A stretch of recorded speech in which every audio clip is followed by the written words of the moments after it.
Good morning from Costa Rica. Thanks for joining us both in person and online. This next conversation is going to be with Volker Türk, the United Nations High Commissioner for Human Rights, and it will be led by Marwa Fatafta, Interim Director of Policy and International Programs, and the MENA Policy and Advocacy Manager at Access Now. Over to you, Marwa. Thank you, Melissa.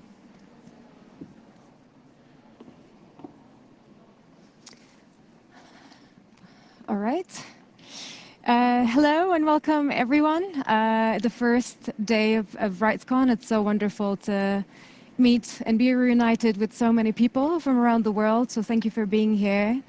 I have the absolute pleasure to welcome our guest, Mr. Volker Türk, who is the UN High Commissioner for Human Rights, who started his position back in October 2022.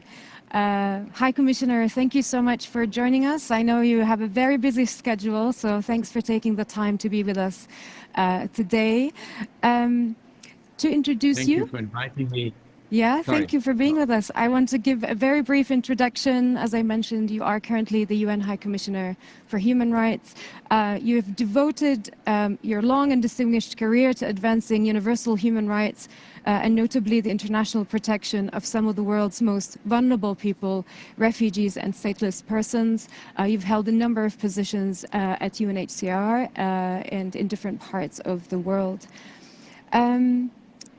I want to start with your mandate. You have been now in your new post for almost 8 months, and you, of course, have an incredibly huge and challenging mandate.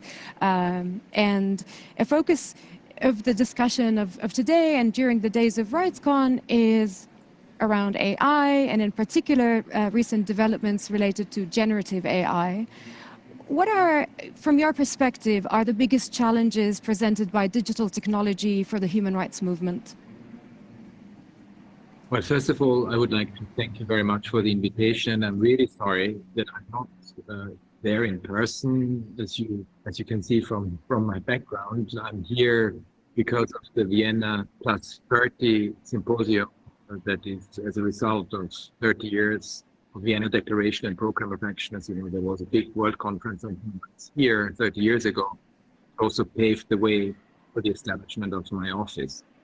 And of course, I had to be here given the fact that this is the big anniversary of one of the anniversaries that we have. But I have followed very closely and I've been in touch with some of you over the last couple of months about the genie that has been left out of the bottle, which frankly is generative AI. And from a human rights perspective, it's definitely one of our priorities in the Human Rights Office.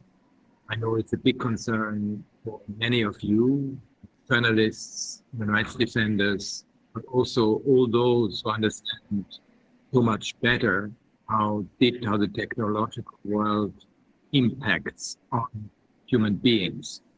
And I think if I were to say what's the urgency of it, it's really to ensure that there is an emphasis on the impact many of these developments have on human beings, which brings us right into what human rights can offer by way of solution. It's clear also that artificial intelligence has huge potential.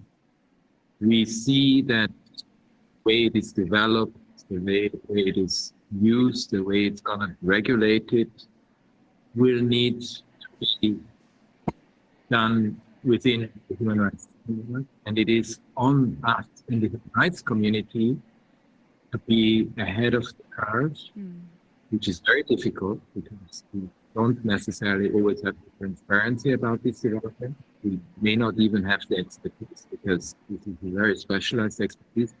But we need, in order to rise to that challenge of finding ways to address this quite significant risk that we have when it comes to facial recognition, biometric issues around it. I mean, in fact, prejudices, biases, from a racial perspective, from a gender perspective, from a global south perspective, feed into some of this. We need to absolutely ensure that the human rights guardrails influence both the development, use, and regulation of generative AI. And I think we need to become quite granular about it. It's one thing to talk in the abstract about the rights framework and that it applies this type of development, but then also what does this concretely mean and what type of tensions does it raise and how do we address it? Thank you so much. I want to zoom in on what you mentioned regarding having guardrails and the urgency to develop those as AI and generative AI starts to seep into our lives. What urgent guardrails do you think we need at the moment? I mean, first of all, we need a sense of urgency. Because otherwise nothing happens. And we have seen within member states, we have this within the European Union. I've just briefed about it in much more detail. There is an AI regulation that is being drafted and that is processed and finalized. So at least there is one regulatory framework. We've seen also in the US quite some concern and some discussions that are taking place. So it's clear that that sense of urgency needs to trigger action, and we need, as a result, much more transparency about what is actually happening. That's quite important, as well as requirements for risk assessments, and potentially broader limitations on how generative AI is done. So it's really trying to see how do we deal with the development and the use and the regulation of it. Just to give you an example, right to privacy or non-discrimination implicates the way that generative AI collects data or what labor rights. So we do need, as apart from this sense of urgency, transparency, the sharing of data, but also making sure that there is a continuous dialogue with the companies that develop it. Because we have now seen some of the developers, some of the CEOs become concerned, but that's not enough. We obviously need to make sure that they understand that there are huge implications and what do they then concretely mean. And also almost a training for them when it comes to human rights due diligence, risk assessments, strategic foresight. We saw it in the past on social media platforms. I remember when first were developed, you all heard how it will change communication and everything else, and there was enthusiasm. But there was not enough strategic foresight to know what the impact will be on many aspects of our lives and the shadow side of it. And so it is going to be important to learn the lessons from the past. Because now we are seeing, of course, across social media platforms, a number of things that are happening. They're happening a bit too late when we already see. There could also be, and I think it would be interesting at RightsCon, I'm sure so many of you thought about it, we need at the international level the type of approaches that we have seen in climate change or when it comes to the nuclear side. We have an international agency, National Atomic Energy Agency, that deals both with the positive aspect of nuclear technology, but also negative aspect. And maybe we do need at some stages a type of entity that deals with it, making sure that the benefits benefit everyone, that it's a global public good, but also that the guardrails are there and the control and monitoring mechanisms are there. So it doesn't go into the military domain in a way or in the curtailing of fundamental rights that we would all hear if it goes wrong. Thank you. I mean, that's a very interesting proposal. So please hold on to that thought. I will ask you a question about the existing UN initiatives and where we can focus our attention and energy moving forward. But I agree that there is a lesson learned for us, and I think we're maybe as a community are better prepared this round to ensure that human rights is baked in the development and deployment of AI technologies, and particularly generative AI as it continues to develop and be widely used. But as you mentioned, we're not only talking about AI, we're also generative AI, but we're also talking about biometric collection, biometric surveillance, facial recognition, and the threats posed by AI are linked with many other threats that have a direct impact on human rights defenders, on civil society leaders, on participants that are present today, whether in the room or online. And we have seen, the RightsCon experience and the issue around the borders and visa denials that some participants have unfortunately experienced just reminds us about the shrinking civic space that we have, in our world today. And from your perspective, from your mandate, what are the biggest challenges you see in protecting civic space today? And also, what is the way forward in trying to push against this rising authoritarianism from different corners in the world? I mean, there are different aspects to that, and I'm sure all the colleagues who are part of the conference, but also those who are online, especially human rights defenders, live it on a daily basis, and really my solidarity with them. Because of course the online space has become as important as offline life, our offline lives. And what has happened, and that's one area that's particularly dangerous when it comes to hate speech, for example, incitement to violence. We see how and that's always a challenge with the human rights community. How do you deal with it in the absence of an international agreed definition of hate speech? But it doesn't mean that you can't address, even from a human rights perspective, what is acceptable and what is then hate speech that is when hate speech is unacceptable. But how does it, when it leads to incitement to violence, what type of measures can we take to avoid that? And I know that a lot of human rights defenders, women in often public office or in political positions where social media platforms have done everything to harm them.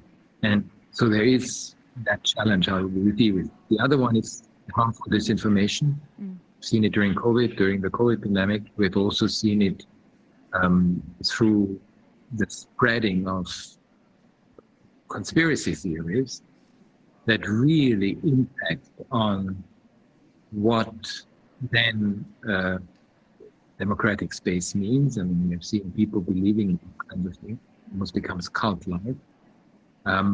Brainwashing in some ways, which is harmful to themselves, but also, of course, to their communities and to their societies. And we do need, especially when it comes to communication, quite strong, much better way of tackling this. And actually there is currently an initiative underway by the United Nations in which we participate, which is actually to counter harmful disinformation and to also ensure that independent, free media are strengthened, because it allows us to ensure that information that the media share are much more represented, independent and free media. Another issue is, of course, spyware. I mean, in fact, my office has continued to advocate for states to implement a moratorium on the sale and transfer of surveillance technology until there are sufficient guardrails in place. And we know how spyware and surveillance tools in both democracies and in authoritarian type countries, without any judicial oversight, any public scrutiny, have wreaked havoc. And that's a big concern. And of course, technology comes in as a big tool to ensure that to both make sure that we ensure that it's not that we find out that it's happening, but it's also the very tools that are used for these type of things. And we really need to advocate very strongly for a moratorium on that. Internet shutdowns, another big issue, of course. We know Sudan is the latest example. Internet shutdowns are often happening in crisis situations, and it is an attempt by those who wage war or by those who repress to ensure that information does not get out that needs to get out. And again, internet shutdowns, there is the whole human rights framework that provides also a solution to states of how to handle different aspects of it. We know and we see almost all internet shutdowns are disproportionate, too broad, too vague. They have an indiscriminate effect on rights, freedom of expression, access to information, of course, education and health. And we need to make the case very powerfully why these are not the tools to be used in crisis situations. And if there are certain restrictions to it, that it needs to be explained. We need to monitor it much better. And we also need to ensure that that these type of things are happening in a framework that is agreed internationally. Thank you. Some of the issues you've outlined, from hate speech to online violence, social media companies and tech companies at large have a major role to play. And this brings me to the question or the effort that you have done. You last November, you wrote to Elon Musk an open letter asking him to make sure that human rights are central to the management of the company and the platform, which unfortunately is also closing up. I'm curious, and I guess many others in the audience are curious as well. Did you receive a response from Musk? And maybe a larger question here, how do you engage with the tech companies, and what are your main asks and demands of them? So I remember the day very well. It was a Friday, and we had an issue with Twitter, and I asked my colleagues, could you get in touch with the human rights team? Only to find out that the whole team had been fired.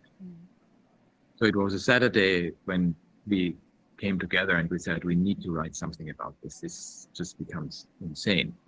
And indeed, I issued this public letter, this open letter, which interestingly got a lot of coverage and a lot of interest.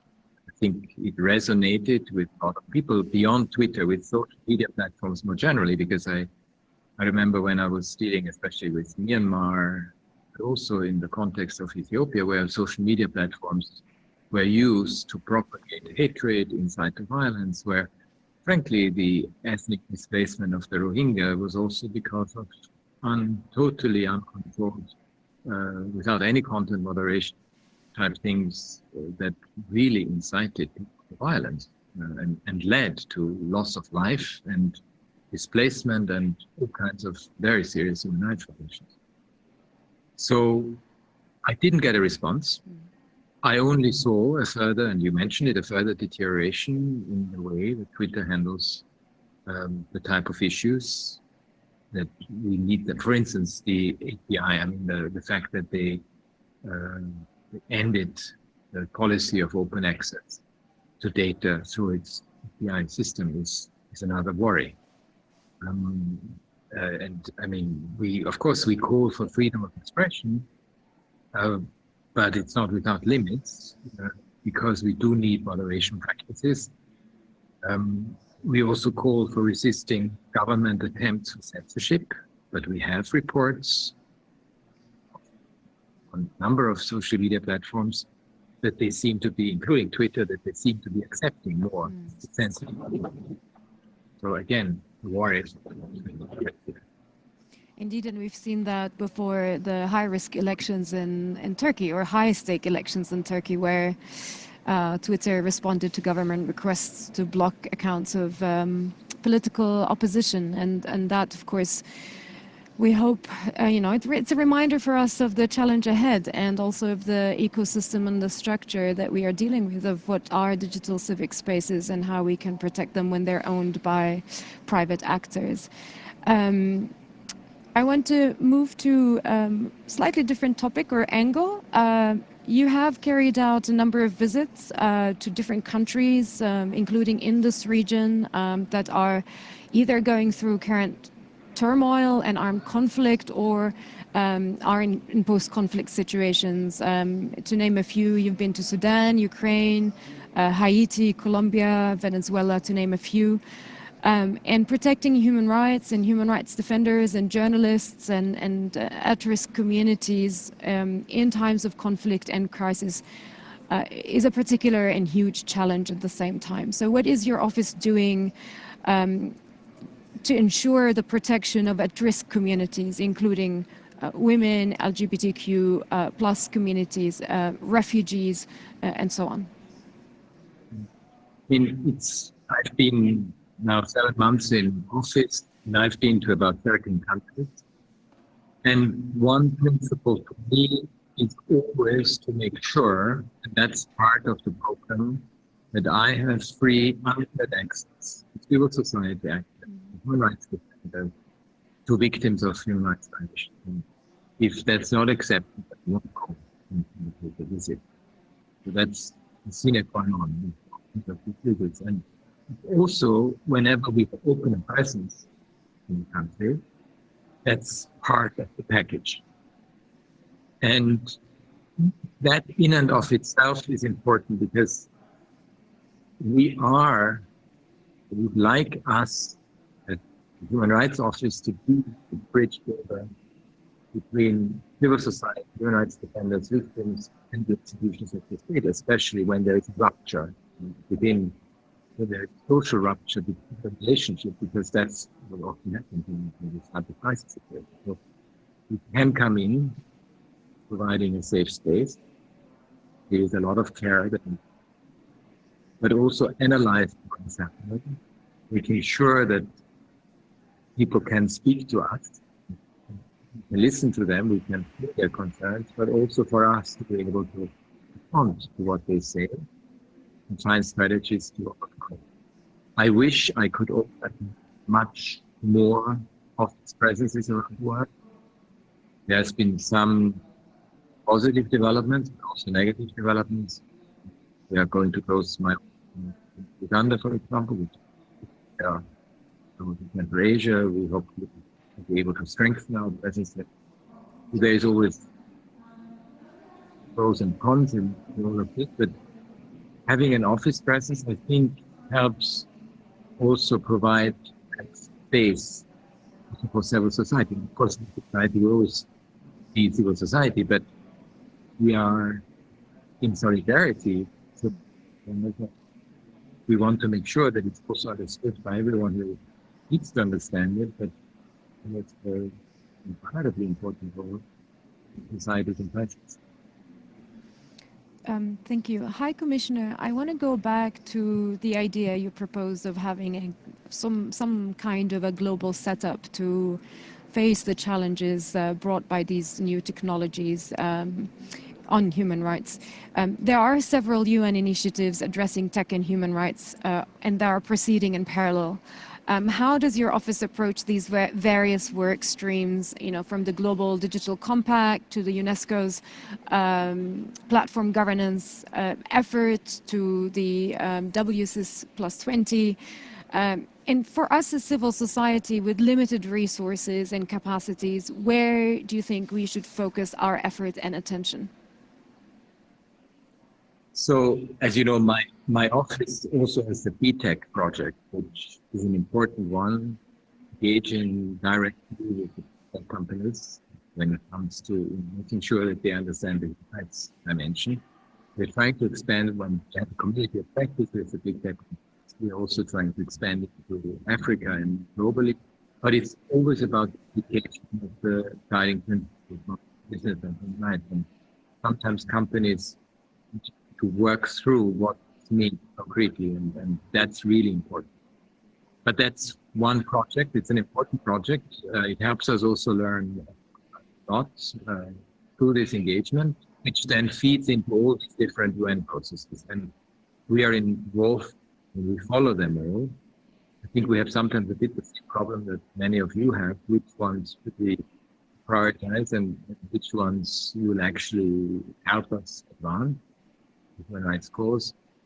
I mean, it's clear you have just probably seen the issuance by the Secretary General of the policy brief on the digital compact. Contributed a lot. I'm in my office is in touch with the Tech Envoy's office. We want to also make sure that in his work and that human rights is seen as a cross-cutting issue that affects each and every aspect of technology development, and that human rights is seen as providing a solution to the challenges we face. I mean, on AI, I don't think we can wait for the global digital compact.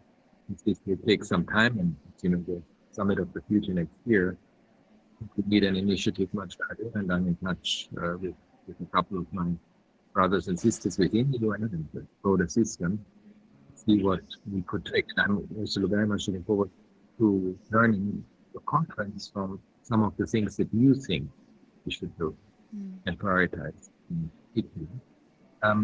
For civil society actors, it's good. I mean, where are the hubs in the tech world in relation? It's clear that it's OHCHR, the human rights institutions, what the treaty bodies are doing in the council. Of course, you have UNESCO with more specific aspects, maybe their mandate, and you have the Tech Envoy. But if we look at if you look into the future, the global digital compact is going to be one that we need to all invest in a lot because it will go beyond. Thank you. And this brings me to the last question for our interview today. We've heard quite a lot about the Human Rights 75 campaign, and for those who haven't heard of it or curious to learn more about it, if you could tell us what it's all about, why is it important, and how can participants in this conference can take part or contribute to this campaign? So it's the biggest opportunity for all of us who care about human rights to ensure that we put human rights back where it's to be, that it is a force to reckon with, that it's a force for social change, that it's universal. I don't have to go through the whole doctrine of universal, indivisible, related, and interdependent, but it's something that the world has lost because of the geopolitical tensions. And it's a huge opportunity to make sure that societies large are engaging with the basics of human rights and see transformative change. So we are organizing national consultation. I hope that a lot of you will be able to participate in them. We want governments, member states to come back with informative pledges with the human rights future and what does it mean in 25 years. What are the type of commitments they could make in order to ensure that human rights are fully implemented, promoted, that they are also a solution to the big challenges that we face, climate change, digital. But we also want to go beyond member states. I think everyone, NGOs, international organizations, individuals, can look at what type of pledges they would like to make. We will have, and then we have regional consultation, we will also have thematic consultations, including, by the way, on digital. And at the end of the year, 11th and 12th December, we will have a number of events to collect the pledges, to build a pledging tree. And we also want to have some really vision discussions about solutions to the big issues of our time.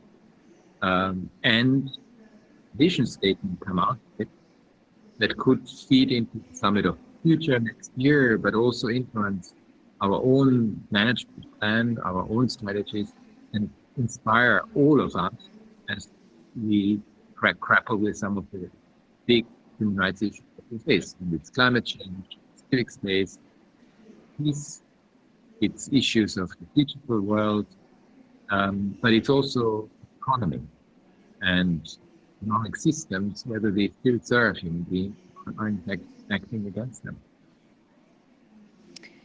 Thank you so much. You have a long task moving forward as us as well as a digital rights community, and that's why we're here at RightsCon, whether online or in this conference today in the room, to discuss, strategize, and help shape the world we want to live in. Thank you so much again for being with us today, despite your very busy schedule. Good luck in Vienna, and thank you so much everyone for being here and tuning in. Thank you very much. Great to see you, and looking forward to lots more engagement. Thank you very much. Bye-bye. Bye. All right. Just to say to everyone, thank you, and I wish everyone a successful RightsCon experience over the coming 3 days.